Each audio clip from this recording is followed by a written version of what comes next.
ketegaan juga. Tapi kalau misalnya kita lebih soft, mana Anda yang percaya Bareskrim atau Roy Suryo misalnya. Nah, kemudian apakah Anda percaya dengan UGM misalnya, percaya tidak percaya, dan variabelnya itu tidak abu-abu. Pasca diumumkannya hasil uji forensik ijazah Jokowi, polisi sudah memutuskan menghentikan penyelidikan laporan yang diadukan pihak TPUA.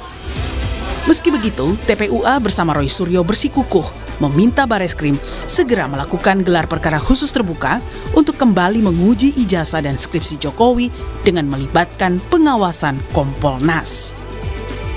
Tim Liputan Kompas TV. Meski Bareskrim Polri sudah memastikan tidak ada unsur pidana dari laporan dugaan ijazah palsu Jokowi sehingga menghentikan penyelidikan, pihak TPUA dan Roy Suryo CS bersikukuh menolak hasil lapor tersebut. Bahkan pihak pengadu akan melaporkan penyidik Bareskrim ke Kompolnas atas dugaan tidak transparan dalam pengujian ijazah Jokowi. Lebih lengkap soal ini sudah ada Komisioner Kompolnas Khoirul Anam. Cak Anam, selamat petang. Selamat petang, apa kabar? Siap, alhamdulillah baik. Cak Anam, saya akan langsung tanyakan, apakah Kompolnas saat ini sudah menerima laporan, baik itu dari Roy Suryo CS ataupun TPUA?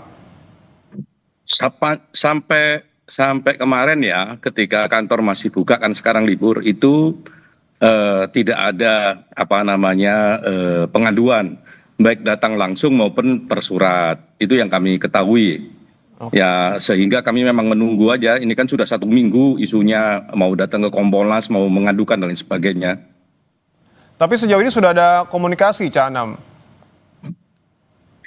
Belum ada. Tapi memang ada baiknya komunikasinya melalui jalur formal ya. Kan memang niatnya untuk mengadukan, biar apa? Biar secara administrasi itu tercatat sebagai pengaduan dan kami bisa menindaklanjutin dengan baik gitu. Kecuali memang ya komunikasi di luar pengaduan sih boleh aja, tapi karena ini sudah diumumkan mau pengaduan ya ada baiknya memang formal seperti kasus-kasus yang lain. Oke. Terkait dengan pelaporan masih kita tunggu artinya, tapi dari Kompolnas sendiri melihat apakah dugaan yang kemudian disampaikan oleh Roy Suryo CS ataupun TPUA terkait dengan tidak transparan pihak Bareskrim Polri mengusut ataupun menyelidik ijazah palsu Jokowi yang diduga ini, betul demikian, tidak transparan? Iya, kita belum bisa komentar apapun ya, karena kan kita tidak tahu apa yang akan diadukan oleh rekan-rekan Roy Suryo CS. Tapi kalau melihat misalnya model pengumuman dari Bareskrim mengumumkan penghentian penyelidikannya, saya kira model seperti itu transparan gitu ya. Makanya orang bisa men-challenge substansi proses dan sebagainya, tapi model pengumuman itu lumayan transparan gitu loh. Oleh karenanya kita tidak bisa komentar apapun kecuali memang Pak Roy Suryo dan rekan-rekan mengadukan ke Kompolnas, kita tahu substansinya apa. Apakah di level proses, ataukah di level keterlibatan, ataukah di level yang mana begitu. Soalnya kan ini kan kalau kami pantau di publik ya, karena ini kan sudah masuk ke ranah publik. Banyak isu yang beredar, misalnya ini nggak sesuai KUHAP lah, ya nggak sesuai KUHAP itu apanya? Apakah prakteknya atau misalnya terkait landasan hukumnya? Kalau landasan hukumnya saya kira memang di KUHAP tidak diatur, tapi ada putusan Mahkamah Konstitusi. Ya, ada juga peraturan kepolisian soal manajemen penanganan tindak pidana. Saya kira itu sudah diakui, misalnya begitu. Nah, kita tidak tahu persis mana yang jadi problem, soal transparansi kah, soal prosesnya kah, atau soal yang lain, misalnya begitu.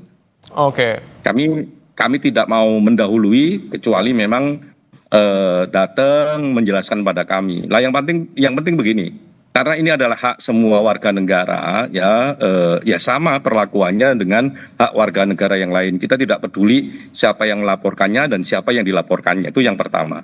Yang kedua, untuk mempercepat proses saya kira penting untuk melengkapi administrasinya, ya, identitasnya, dan yang paling penting itu substansi dasarnya apa dan bukti-bukti menunjang substansi dasar itu apa, sehingga juga prosesnya bisa cepat. Ketika penyelidikan sudah dapat dikatakan sesuai dengan SOP, apakah pengaduan Roy Suryo CS ini masih bisa dilanjutkan oleh Kompolnas? Kompolnas adalah mekanisme pengawasan ya, didesain untuk pengawasan. Bisa karena memang untuk melihat apakah memang ada pelanggaran prosedur ataukah tidak dan sebagainya. Nah, kalau ada pelanggaran prosedur ya kita bisa bilang untuk memproses lagi gitu. Misalnya gelar perkara khusus dan sebagainya. Nah, itu memungkinkan kami merekomendasikan itu. Nah, tapi kan kita belum tahu apa yang diadukan, apa problemnya dan sebagainya. Nah, makanya kami sih berharap ya, karena ini sudah menjadi perhatian publik, ketika nanti seandainya jadi melaporkan ke Kompolnas, mohon dokumen-dokumen penunjang argumentasi dan sebagainya bisa segera didapat sehingga prosesnya bisa cepat. Kalau enggak, nanti prosesnya juga lama, gitu. Oke, Canam, yang kemudian juga dibahas oleh pihak pengadu adalah terkait dengan materi pembanding yang kemudian dilakukan pada saat proses uji lapor. Apakah Kompolnas melihat materi pembanding ini memang sudah sesuai dengan aturan yang kemudian berlaku? Sepanjang yang kami dengarkan di pengumuman ya, di konferensi persnya Bareskrim, ujungnya kan identik tidak identik, dan memang itu koridor lapor, identik tidak identik ya. Satu, yang kedua memang semua elemen juga diperiksa, misalnya UGM-nya, lingkungan sekolahnya, proses sekolahnya, termasuk teman-temannya Pak Jokowi yang dilaporkan. Lah, soal-soal itu kan sudah gitulah. Di level apa, di proses yang mana yang Pak Roy Suryo dan sebagainya mengatakan ini tidak transparan, kita belum tahu. Kami juga tidak bersikap apakah yang diumumkan oleh Bareskrim itu betul ataukah tidak betul secara substansi baik ataukah tidak baik. Kami juga belum bersikap apapun. Kami tunggu masukannya, kendalanya dan sebagainya sehingga kita bisa ukur ini betul ataukah tidak secara proses. Oke, kasus ini mendapat perhatian besar publik, Canam, sampai-sampai lembaga survei indikator membuat survei soal ijazah Jokowi. Apa yang kemudian akan dilakukan Kompolnas dalam hal ini bila perkara ini nanti dibuka kembali agar proses penyelidikannya bisa proporsional?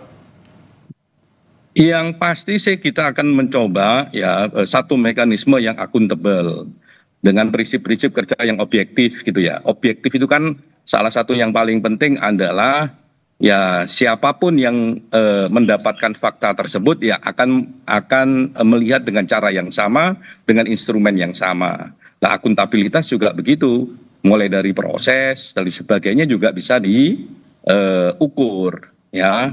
Nah, yang paling sederhana memang sesuai dengan aturan, itu yang paling sederhana. Tapi kan kadang-kadang aturan itu hanya baseline saja, prinsip-prinsip saja.